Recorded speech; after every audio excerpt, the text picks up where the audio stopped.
Salut Morgane et merci de m'avoir accordé une vingtaine de minutes pour parler de ton parcours d'agrégative, donc fraîchement lauréate de l'agrégation de lettres modernes. Tu vas nous raconter un petit peu euh, par où t'es passé, peut-être pas tout en détail, surtout pas tout en détail parce que euh, la première chose qui me vient quand je repense à tes débuts, c'est la longueur de tes emails. Quand je repense au premier mail que tu m'as envoyé, un énorme pavé, sans respiration, tout d'affilée et tout, j'étais là, ouf, il va falloir apprendre l'esprit de synthèse. Et après, quand je regarde à la fin, tout est aéré, droit au but, etc. Donc, je pense qu'il y a des compétences transversales que tu as acquis au fil du parcours et qui pourront te resservir. Voilà, donc, raconte-nous un petit peu depuis combien de temps tu préparais la Greg, puisque c'était pas ta première année. Mais comment tu as réussi à le faire cette année, sachant qu'il y avait quand même le challenge des enfants et d'un travail à plein temps? Oui, c'est alors à temps partiel, mais Oui, ok. Donc ouais. vas-y, raconte. L'agrégation, moi, je l'avais tenté à l'externe en même temps que le CAPES. Oui. Donc ça, c'était ma première expérience et je m'étais dit plus jamais je repasse l'agrégation externe parce que les matières techniques, c'est vraiment énormément de boulot. Et du coup, j'avais eu le CAPES haut la main et l'agrégation, c'était vraiment, j'avais pas passé la barre de l'écrit, quoi. Donc, quand j'ai pu la repasser à l'interne, je l'ai tenté, mais en me disant que c'était juste pour voir, que c'était pas trop pour moi. Et puis, en fait, intellectuellement, c'était passionnant. Et puis, bah, j'ai eu mes enfants et du coup, là, j'ai retenté cette année, mais j'avais bien anticipé. C'est-à-dire que j'avais demandé mon 80%. Ce qui m'a beaucoup aidé à gérer toute l'année. L'année d'avant ma préparation, j'avais pris les 4 niveaux du collège, comme ça je savais que quelle que soit la configuration, mes cours étaient prêts, j'avais rien à faire de ce côté-là. Stratège, hein. Exactement, c'est bien ça. Exactement. Et puis je m'étais inscrite à la pré-prépa de Sévigné à partir de janvier pour revoir toutes les bases de littérature, que ce soit la méthode de la disserte et des exercices de l'oral, de comment on fiche une œuvre, ce qui a été certainement l'une des décisions les plus cruciales pour avoir le concours là en une fois, parce que je m'étais donné 2 ans pour pas me mettre la pression. Mhm. Et en fait, j'étais tellement dans les rails en juin déjà que j'y suis allée pour l'avoir, quoi. Et petit à Ouais. petit aussi, avec le coaching, ça a fait son chemin dans ma tête que le préparer juste comme ça, en mettant pas tout en œuvre pour l'avoir, c'était stupide. Attends, je refais. Donc le préparer sans mettre tout en œuvre pour l'avoir, alors c'est pas Bah, forcément. c'est intéressant, mais c'est une perte d'énergie et d'argent qui est... enfin, c'est dommage, quoi, de le passer sans vraiment le passer sérieusement. Ok. C'est intéressant que tu dises ça parce que justement, il y a d'autres, enfin, il y a plein de façons de penser. Et il y a d'autres candidats qui se disent, bah, je vais d'abord y aller pour voir, et puis Ouais. après, quand j'aurai vu, je vais décider le moment où ça sera le plus propice pour le passer. Donc c'est Non, quand mais même un bien petit sûr, peu comme ça. c'est ce que j'avais fait les années Ouais. d'avant, mais dans les PAF notamment, on voit beaucoup de gens qui s'inscrivent chaque année et qui, voilà, qui sont très contents de suivre la formation, mais qui préparent pas toutes les œuvres, qui font des grosses impasses, bref, qui se donnent pas les moyens vraiment d'aller la décrocher, quoi. C'est vrai. C'est vrai, et c'est vrai que ça t'a réussi de faire comme ça et de mettre le paquet. T'as mis plus que le paquet, je ne sais pas où tu as trouvé l'énergie, mais en tout cas, il y a quand même, je suis quand même, j'ai quand même envie de nuancer pour dire chacun sa temporalité. Mm. Toi, t'étais parti pour, allez, je le fais en une fois, je me donne vraiment les moyens, et c'est ça qui t'a motivé, et c'est ça qui a fait que tu as réussi parce que c'était ta façon de réussir. Mais après, on peut aussi se dire ben, je vais étaler cette préparation sur plusieurs années parce qu'il va y avoir la phase de remise à niveau et puis après une autre phase. Mais je suis assez, je te rejoins sur le fait de euh, quand même. toujours se dire qu'on va l'avoir parce que sinon, c'est un peu autoréalisateur comme prophétie. Si tu te dis j'y vais, mais je sais que je l'aurai pas, ben, dans ces cas-là, pourquoi tu y vas?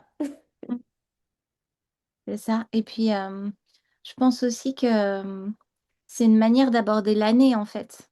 Euh, de se dire, bon, bah, je fais un rétro-planning avec les grandes échéances pour être prête sur tous les niveaux. Et être sûre que j'ai tout balayé.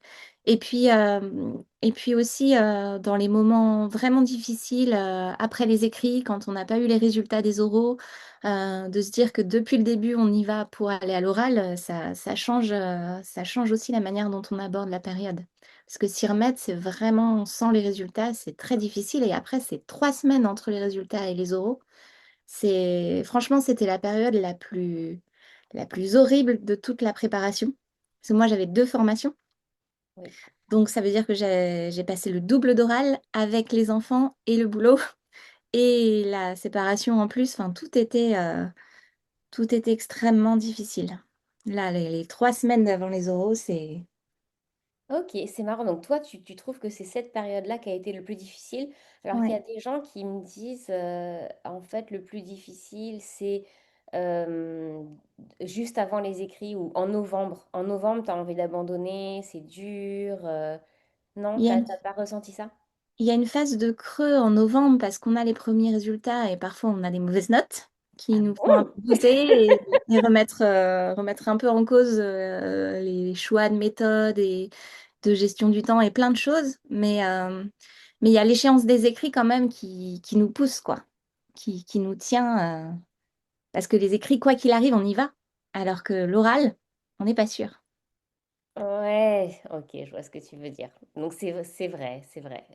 Et puis ouais, j'ai vu plein de camarades qui, entre les écrits et les oraux, ont travaillé, mais pas comme ils auraient dû, pas avec la même rigueur. Et là, il y a un stress qui monte, quoi, quand on sait qu'on va à l'oral et il y a plein de regrets. Ah, si j'avais su. Ouais, c'est vrai ça. Ouais, si j'avais su. Le si j'avais su. Mais il faut pas attendre de savoir, il faut tout de suite s'y remettre. C'est ça.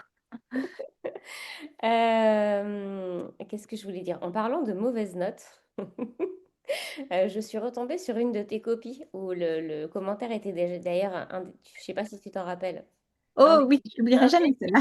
indéchiffrable et pas très élogieux a priori.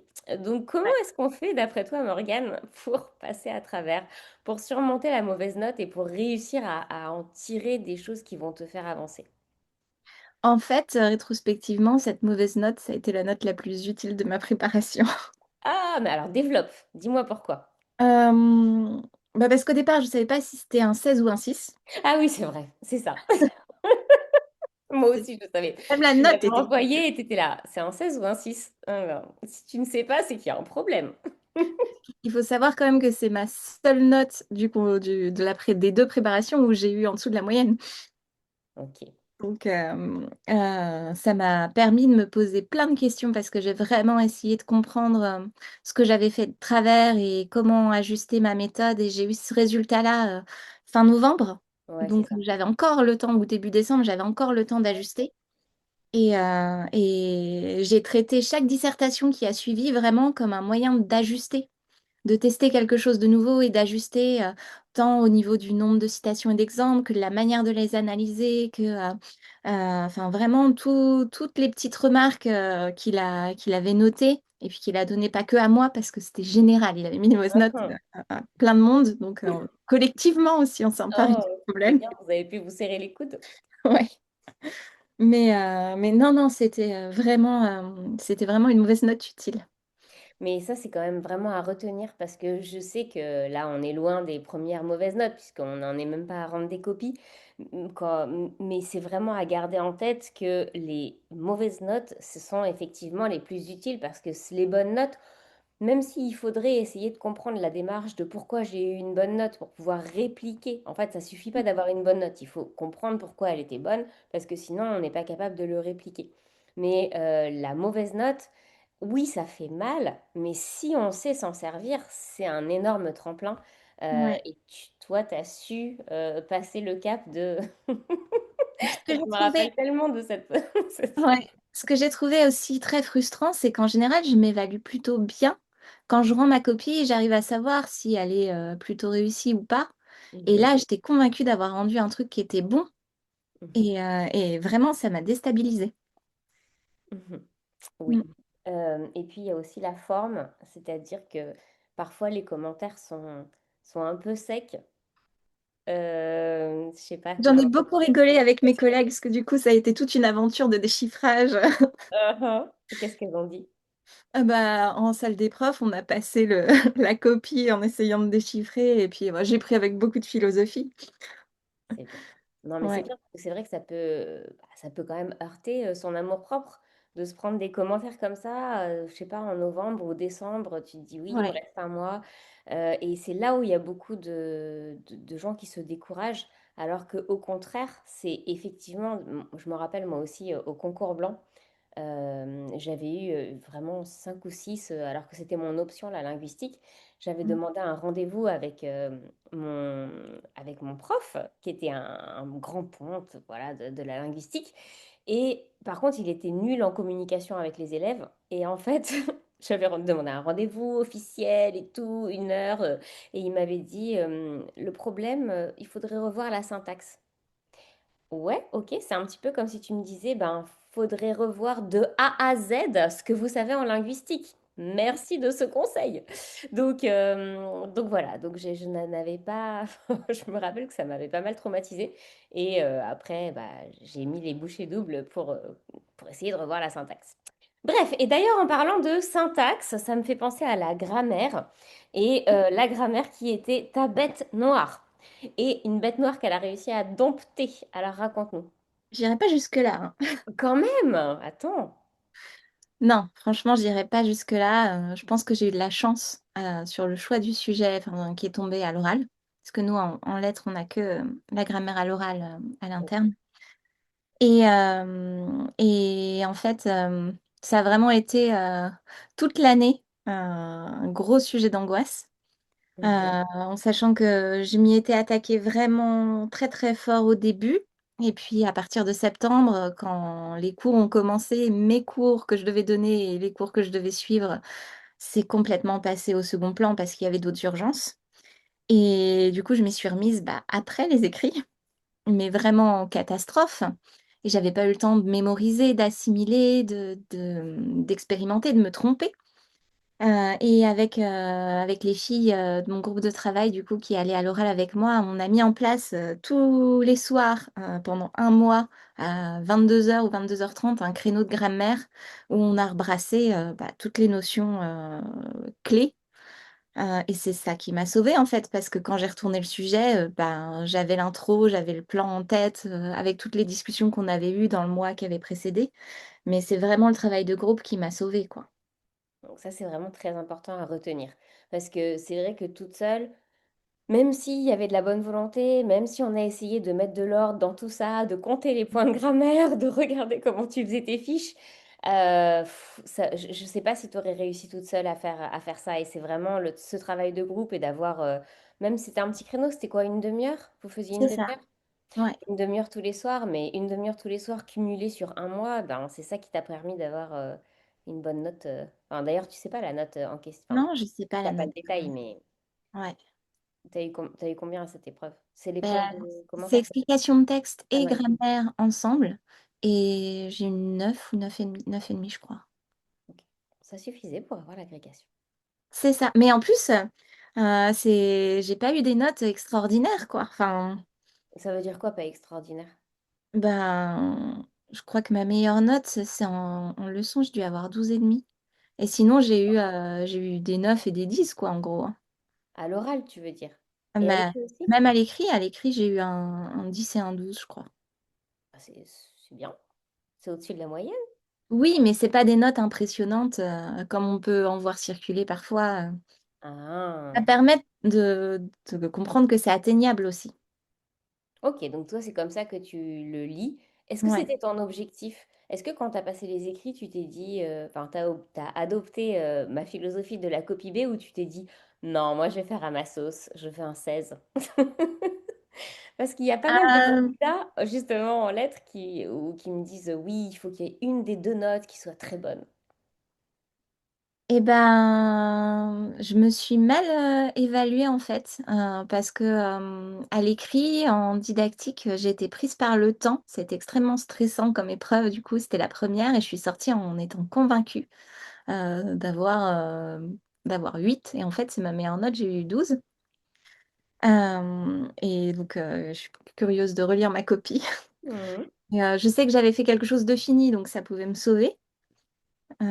Et en dissertation de littérature, c'est le plus gros coef et c'est tombé sur un auteur que personne, enfin que peu de monde appréciait ou qui faisait peur en tout cas, que j'avais bossé beaucoup.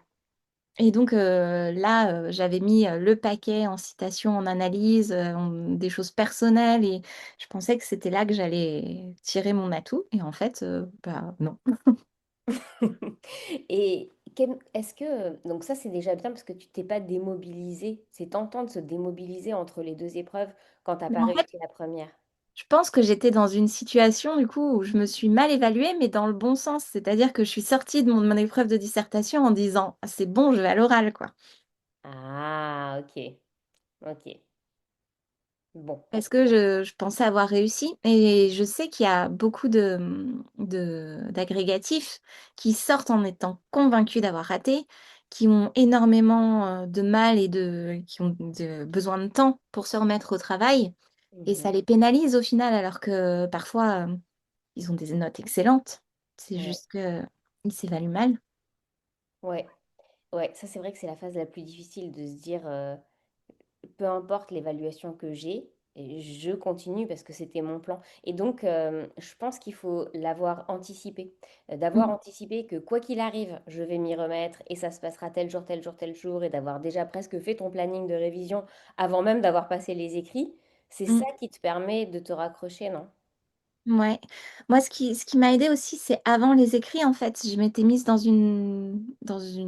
comment dire, dans une bulle Mhm. et j'étais plus dans l'urgence des révisions parce que j'avais suffisamment anticipé, donc j'étais aussi en confiance Ouais. par rapport à mes citations. Je savais exactement que, quel que soit l'auteur que je tirais, je passais les 20 premières minutes à tout écrire mes citations avec les numéros, les références pour pas que ça m'embrouille au bout de 6 heures de disserte et que voilà, tout soit sur ma feuille.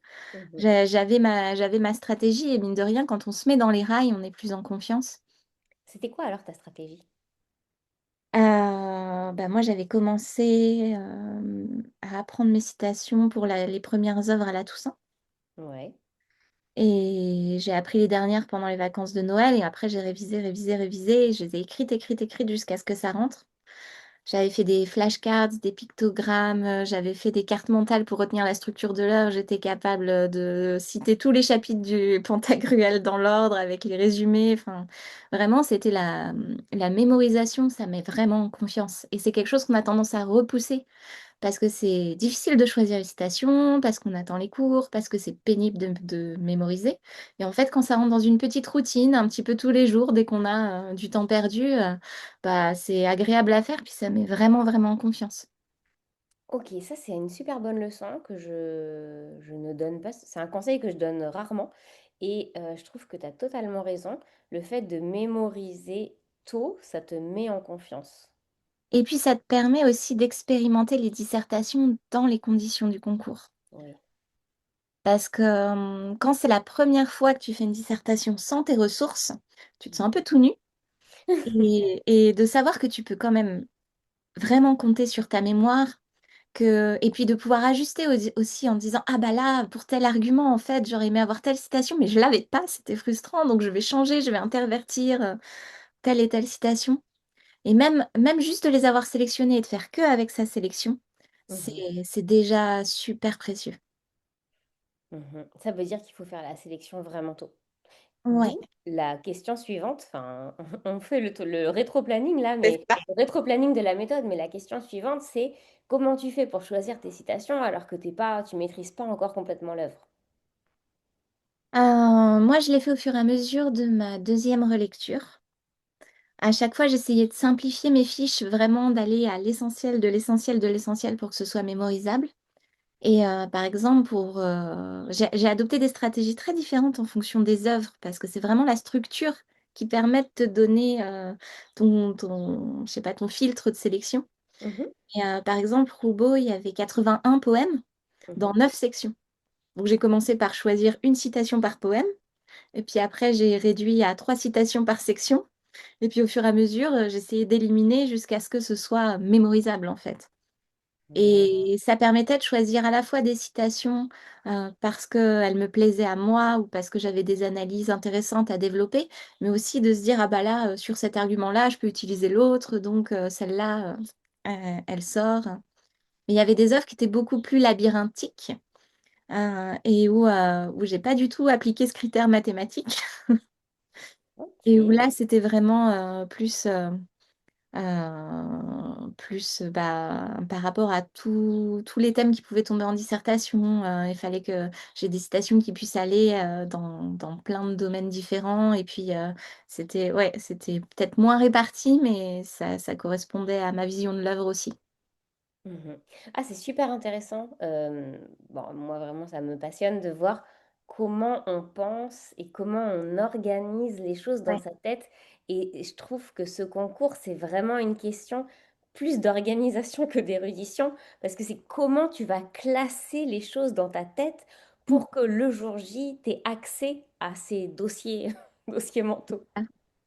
C'est ça, c'est ça. Et moi, j'avais un peu l'impression toute l'année d'avoir, je sais pas, comme dans Minority Report, là, un écran sous les yeux avec plein d'onglets ouverts et tout était classé dans les dossiers. Et des fois, c'était un peu dur de fermer l'écran et de...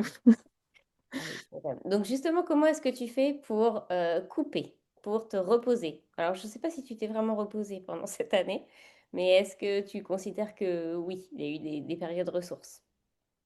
Euh, Avant les écrits, je me suis imposé vraiment quelques jours de break pour arriver en forme parce que j'ai fait le concours blanc. Ouais, Vraiment, ouais, au début des vacances de la Toussaint, j'avais fait le premier et j'étais sur les rotules. Et de vivre, d'expérimenter 2 jours de dissertation en conditions avec la fatigue, ça m'a permis d'anticiper vraiment dans quelles conditions me mettre pour les écrits. ouais. Et du coup, j'étais partie, avant, j'étais hébergée chez une copine de mon groupe de travail et on s'est fait une session massage. On s'est pas mis la pression, on révisait un tout petit peu les citations encore, mais c'était tout doux et c'était dans ma bulle, quoi. C'était loin des enfants à gérer, loin de tout. Mhm. Et ça, c'était vraiment très appréciable. Oui, d'autant plus quand, bah, quand ça te fait aussi une coupure de ton rôle de mère. Ouais, ok. Donc, tu avais fait le nécessaire, tu avais anticipé, tu avais organisé cette bulle. Parce qu'en fait, il faut pas se dire bah, que si tu restes chez toi et que tu n'as rien prévu, tu vas te reposer. Non, tu Ah vas non, te non, faut reposer. prévoir quelque chose. Moi, Faut en fait, prévoir. toute l'année, j'ai bossé parce que toute l'année, j'ai prévu de bosser. J'avais les périodes où j'étais avec les enfants où là, je bossais pas. Mais Ouais, du coup, c'était pas non plus tout à fait du repos. du tout. Et puis, non, non, c'était vraiment très, très intense. Ok. Euh, bon, quoi d'autre? Donc là, on a fait le retour de, ok, première lecture. Je me rappelle que pendant les vacances, quand même, les grandes vacances, les vacances d'été, tu voulais pas sacrifier toutes les vacances, donc tu avais fait des choix et je t'avais dit, ben, prends que la comparée pour partir en camping là. Tu te Mm. rappelles? Ouais. En Alors, fait, j'avais emmené Roubaud. C'était la dernière œuvre de littérature française que j'avais pas fichée. ouais, Et donc, dans mon objectif idéal, je voulais finir de tout ficher avant le début des cours, avant la rentrée. J'ai pas fini, il m'en restait une et demie à peu près, ou une, ouais. je sais plus. J'ai fini avant le 20 septembre, quoi, la comparer. Mais du coup, ouais, j'avais emmené la dernière œuvre de littérature française et je regrette pas du tout de l'avoir emmenée parce que j'ai vraiment été de plus en plus efficace au fur et à mesure que je fichais. Ah, ça, c'est intéressant. Donc, parce que ça, je le dis toujours, enfin, je le dis à tout le monde, vous allez voir, vous allez progresser dans la façon dont vous fichez. Au début, c'est un peu bizarre parce que tu sais pas quoi sélectionner et tu sais pas quoi mettre dans ta fiche. Mais au fur et à mesure que tu avances, tu arrives de mieux en mieux à faire cette sélection. Ouais, Et ouais, ouais. alors, qu'est-ce que tu as remarqué? Enfin, toi, tu avais commencé par quoi, par exemple? J'avais commencé avec la pré-prépa, j'avais commencé par Vimy. Mm. Ok, Et du coup, d'accord. c'était intéressant parce qu'on avait des retours sur ce qu'on faisait. Donc, on voyait comment améliorer notre travail, qu'est-ce qu'on faisait de travers. Et ça, c'était assez précieux.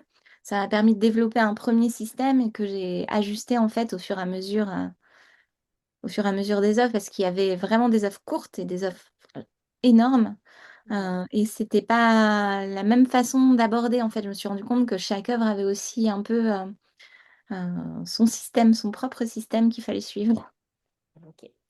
Ouais, c'est super intéressant. J'aimerais bien que tu nous fasses des cours particuliers. Mais d'ailleurs, tu vas faire des cours particuliers bientôt d'agrégation.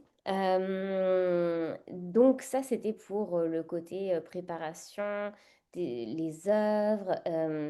Ah, tu m'as dit que toi, le plus difficile, c'était de t'y remettre après les écrits, mais que ton système, c'était C'était bah, pas de toute pour moi façon. plus difficile, mais j'ai remarqué que pour les personnes de mon groupe de travail, ça avait été vraiment extrêmement difficile. Et je pense qu'il y a une grosse partie à travailler sur le mental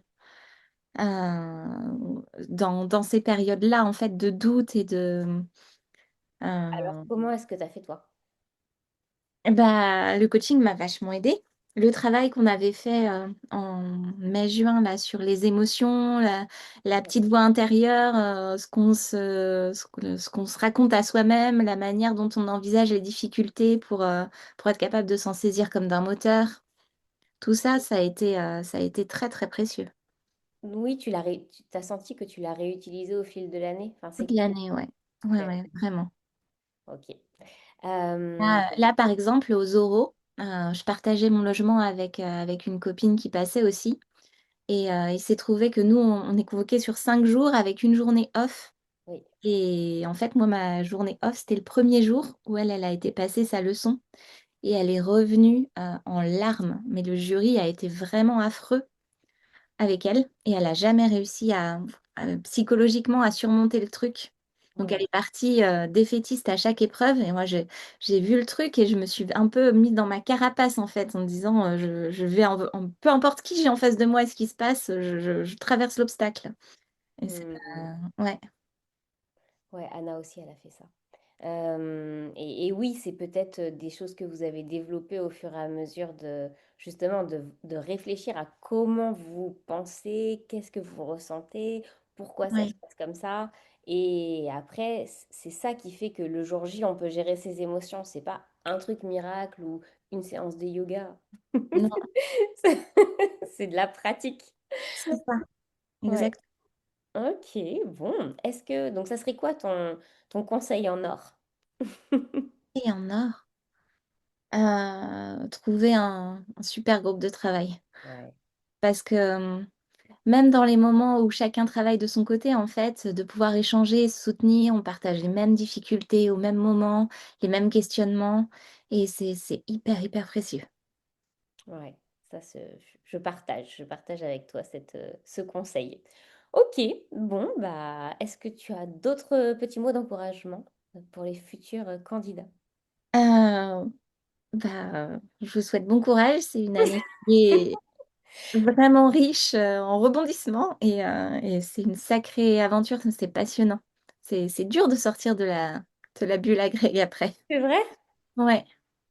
Ouais, il y a plein de gens qui me disent ça. Enfin, maintenant, ça remonte un petit peu à longtemps pour moi, mais il y a plein de gens qui me disent j'ai du mal à croire que c'est fini. Enfin, on vivait à Greg pendant un an et là, d'un seul coup, ça s'arrête. Et Laurence, elle m'a dit le matin, je me lève, je continue à aller à mon bureau. Et quand elle arrive à son bureau, ah oui, c'est vrai, j'ai déjà eu l'agrégation. Ah, bon, on se donne d'autres défis après, mais Tout à fait, tout à fait. Bon, bah merci beaucoup pour ce petit moment. Et je trouve que c'est hyper intéressant ta vision des choses. Moi, je suis assez impressionnée par, voilà, tu as su garder le cap, la bonne humeur, l'énergie pendant toute cette période qui était vraiment compliquée. Donc, je suis très, très, très admirative de ton parcours. Bah, encore toutes mes félicitations d'avoir décroché ça. merci. Et Merci bon beaucoup. courage pour le prochain chapitre. Salut Morgane! Salut. Bye bye.